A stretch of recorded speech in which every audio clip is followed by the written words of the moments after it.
सर्व कार्यो सर्वदा गणनाथ विष्णु बृहस्पति पंचदाने स्मरे वेदवाणी प्रवर्तते गुरुर्ब्रह्मा गुरुर्विष्णु गुरुर्देव महेश्वरा गुरुर्साक्षात् परब्रह्म तस्मै श्री गुरवे नमः वसुदेव सुतं देवं तं सच्चानूर्यवर्धनं देवकी परमानंदनं कृष्ण वंदे जगद्गुरु पुंडलिका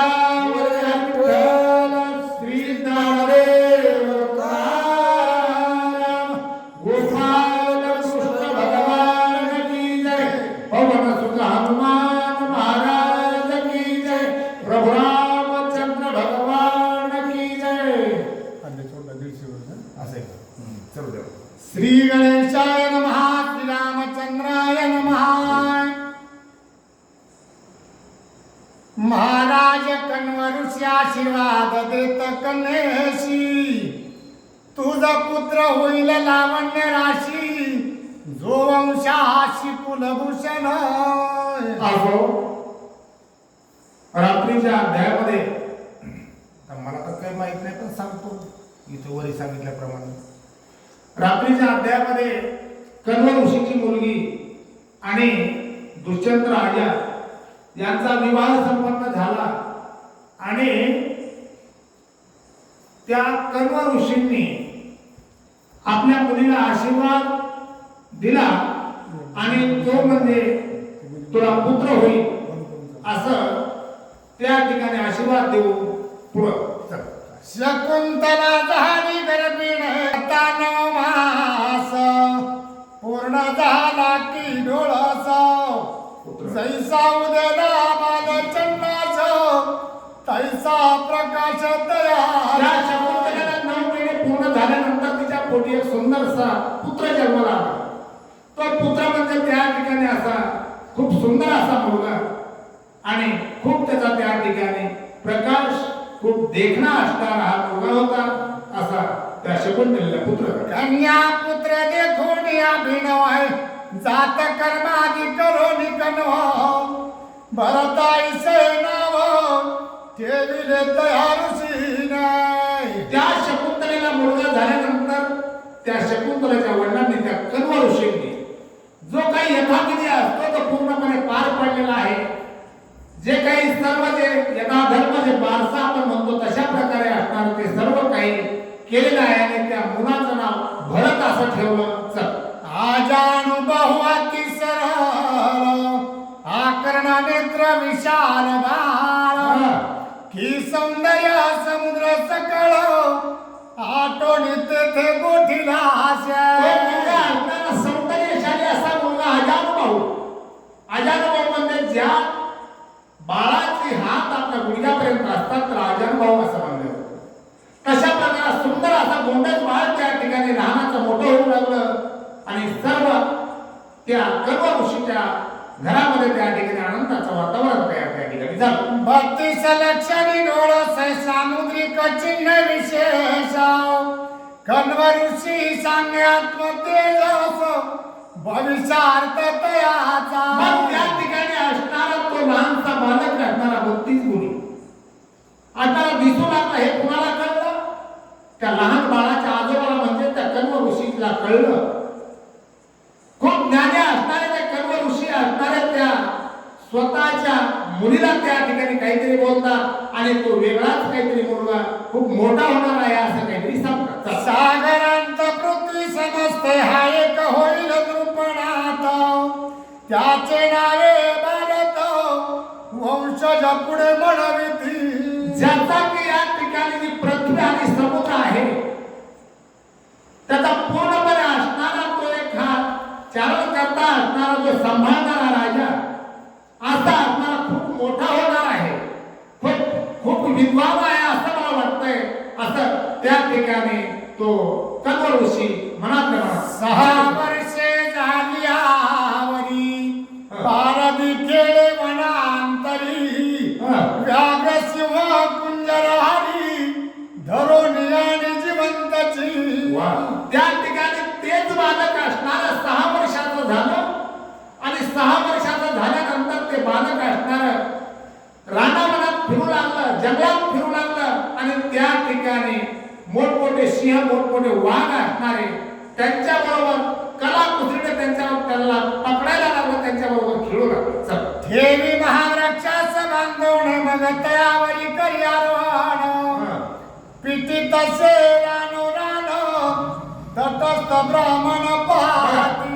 6 वर्षाचं बालक त्या ठिकाणी रानबाळ जायचं, जंगलामध्ये सिंहाला वाघाला पकडायचं, एका झाडाला बांधायचं, कधी त्यावर त्याच्या पाठीवर बसायचं आणि जसा पहिल्या काळामध्ये जसं म्हशीवर जसं बसून लहान लेकरं इकडे तिकडे फिरायचं तशा प्रकारे असणार त्या सिंहावर वाघावर तो लहान बालक त्या ठिकाणी बसायचा आणि खेळ म्हणून खेळायचा. चल दुसरे नामाभिधान ब्राह्मण ठेवीती सर्व दमान धनुष्य कोटीने ओढून गंगा मुरडून. मग त्या ठिकाणी त्या ठिकाणी कण्व ऋषीच्या आश्रमात जे ऋषी होते, आपण टोपण नावाने काहीतरी बोलत असतो, तर त्या ठिकाणी त्याला ते ऋषी दुसरे टोपण नाव ठेवलं, ते म्हणजे सर्व दमन असं त्याला म्हणू लागले आणि त्या नावानं सुद्धा त्या भरताला त्या ठिकाणी ओळखू लागले. चला पर्वत बळे लोटून या समान भूमी करी हिंडावयाय जे मनुष्यासी नव्हे चर्या दैविक कर्मे करीत असे. मग त्या ठिकाणी दैविक कर्म करण्याची त्याला सद्बुद्धी आली. ज्या ठिकाणी पहिले झाडं जास्त होते, जास्त घनदाट जंगल होतं, त्या ठिकाणी तिथं ज्या झाडांचा ज्या परिसराचा अडसर निर्माण होतो, ते अडसर त्या ठिकाणी तो झाडा असणारे आपल्या सामर्थ्यानं बाजूला करायचा, तिथे खेळण्यासाठी पटाकच करायचा. त्या ठिकाणी जे काहीतरी वेगळीच कामं असणारी त्या बलशाली असण्यासारखं त्या ठिकाणी पण चांगले काम त्या ठिकाणी तो भरत असणारा करू लागला. मनात विचारी कण्व ऋषी हा भेटवावा पितयास युवराज देववायासी दिग्विजय करीला. त्या कण्व ऋषीला वाटलं की आता मुलगी प्रसूत झाली, मुलगा लहानाचा मोठा होतोय तोपर्यंत ठीक आहे, पण आता मुलगा खेळता झालाय, मग आता काय करायला पाहिजे, दिल्या घरी सुखी राहा म्हणून त्या ठिकाणी आपल्या मुलीला तिच्या नवऱ्याकडे पाठवावं ही इच्छा त्या कण्व ऋषीच्या मनामध्ये झाली.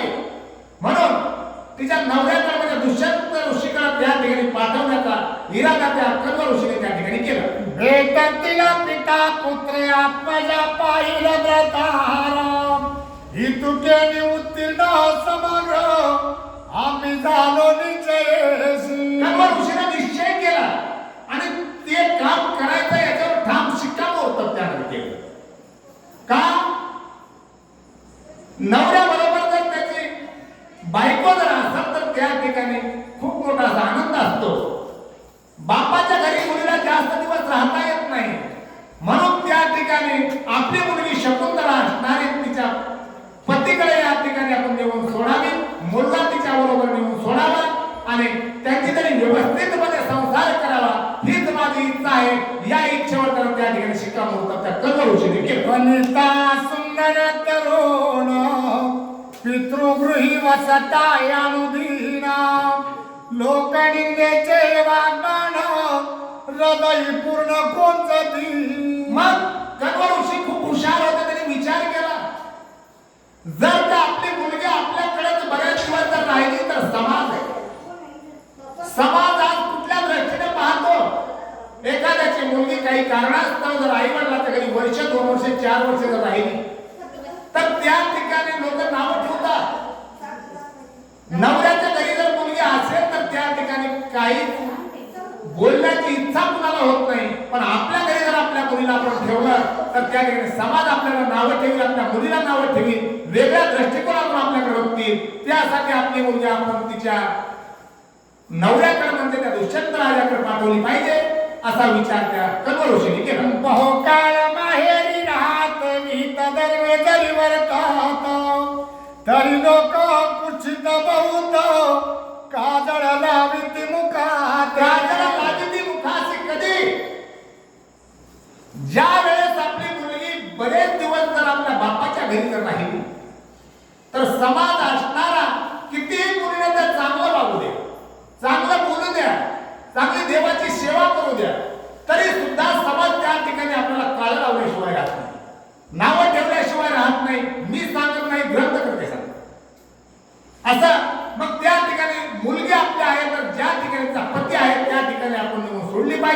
असा विचार त्या कण्व ऋषीने केला. स्त्रियाशी मुक्तता पाही विचारता कदा दोष नाही. हा. संग्राम मंडली यागेही विवाही यात्रा सर्व तीर्थी. कसं असतं पहिल्यापासूनच आहे हे. स्त्री ही स्वतंत्रता नाही.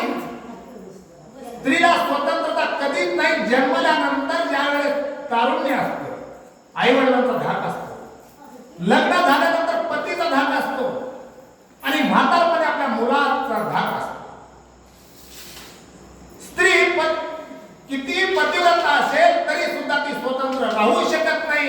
तिला धाक असल्याशिवाय समाजाला मान्य होत नाही. अशा प्रकारे असणार त्या ठिकाणी कण्व ऋषीचं मत आहे. पिता श्वशुर पती असता जवळ चित्ता भूमी उत्साह मेळी. मांगल कर्मेची शास्त्री वर्णिली दोष नाही विचारता. मग त्या ठिकाणी पत्नी आणि पती जरी एका जागेवर असतील, मग ते कुठेही असो, माहेरात असो किंवा सासरी असो, पण ज्यावेळेस पती पत्नी दोघेही जरी एक जागेवर असतील तर त्या ठिकाणी समाजाला नावं ठेवण्यासाठी जागा शिल्लक राहत नाही असा विचार कण्व ऋषी करतात. स्त्री पुरुष एक चित्त गृहस्थाश्रमी वर्तात. दोघा सही दया बहुत सदा चित्त धर्मावरी. मग त्या ठिकाणी स्त्री आणि पुरुष जर एक चित्तानं नांदत असतील, एक घरामध्ये नांदत असतील, कर्म क्रिया कुठली जर समजा करीत असतील, तर त्या ठिकाणी आपण कुठल्या धर्मात जन्माला आलो आहोत. धर्म म्हणजे आपला मानव धर्म आहे. मानव धर्मात आपण जन्माला आलो म्हणून मानव धर्म हा विसरायचा नसतो. आनंदामध्ये धर्म माणूस विसरतो. तशा प्रकारे ग्रंथकर्ते म्हणतात की कितीही जरी एकांतात जरी असतील, धर्माच्या विरोधात वागणं चुकीचं आहे. म्हणून त्या ठिकाणी धर्म न विसरता एक चित्तात जरी असले, एकांतात जरी असेल तर धर्म विसरता कामा नये. तर जे स्त्री धर्मानुकूल त्याची पतिव्रता निर्माण. हे गृहीण आहे गणनील लक्ष्मी सहित सर्वदा. धर्मानुसार जर समजा आपल्या कुटुंबात राहिलं, आपल्या पतीसोबत जर राहिलं, कोणाला तिल मात्रही सुद्धा कुठंच काही शंका राहत नाही, तर कुठल्या गोष्टीचा दोष दिसत नाही. तशा प्रकारे स्त्रीने वागावं असं त्या ठिकाणी ग्रंथकर्ते म्हणतात. भ्रताराचे भाग्य देखती लटिकीच्या प्रीतीत वरी वरी दाविता. ज्या ओढावा अत्यंत प्रेम करीती भ्रतारा शिवंचावया.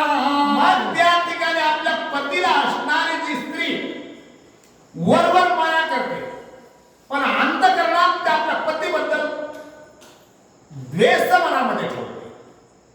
आज त्या स्त्रीला जवळ करू नये हे ग्रंथकर्ते ग्रंथात सांगतात. एक तोंडाळात्यंत एक सदा मलिन बोता. पती देखता शोभे मनात तिचा त्याग आवश्यक करावा. पती देखता शोभे मनात. जर आपला पती कुणीकडून बाहेर शिरून जर आला, घरामध्ये पाऊल ठेवला, भांड्याचा आवाज आला समजा, अशी स्त्री जर असेल तर तिला सांभाळून हाकलून द्यावं. ग्रंथकर्ते क्लिअर सांगते, नांदूच नका. चल. अखंड जी क्रोध मुखी दुर्भगा कुचळा नसताय दुखी. गृही सर्व या सोडी दैन्य बाकी तिचा त्याग अवश्य करावा. तिचा त्याग अवश्य करावा. कुणाचा? जिच्या घरामध्ये तिला 100-50 सुद्धा साडे, दागदागिने भरपूर आहे, खाय पियाला खूप चांगलं आहे, घर एकदम अन्नधान्याने भरून आहे, तरी सुद्धा आपल्या नवऱ्याची इज्जत जर बाहेर बोलत फिरत असत, सांगत असेल, तर तिला नाव नये बाहेर हाकून द्या. खरी भ्राताराची निंदाची परगृही वसे सदा. जिचे बोलण्यासी नाही मर्यादा तिचा त्याग अवश्य करावा. जिच्या तोंडाला ब्रेकच नाही किंवा दुसऱ्याच्या घरी जाऊन विनाकारण काम नसताना बसायचं. आपल्या घरचे जे असतात त्याला सांगायचे, विनाकारण तिचा टाइमपास करायचा. अशा जी नवऱ्याच्या विरुद्ध बाजूला जी चालणारी स्त्री असते तिला नांदवण्याचा अर्थ नाही, तिला माहेरी हाकलून द्यावं असं श्रीधर स्वामी या ठिकाणी कटाक्षपणे सांगतात. जार जारीची संगती धरी मनावड तेथे निद्रा करी बघा. एकली मार्गी चाले दुराचारी तिचा त्याग आवश्यक करावा. जर जारीनी जर कुणाची मैत्री करावी, कुणाबद्दल आपलं शयन खाणं पिणं हे ते सर्व झोपणे कुठं असावं, कुणाबद्दल बोलावं, जारणीशी अजिबात संबंध ठेवू नये. समजला असेल तरी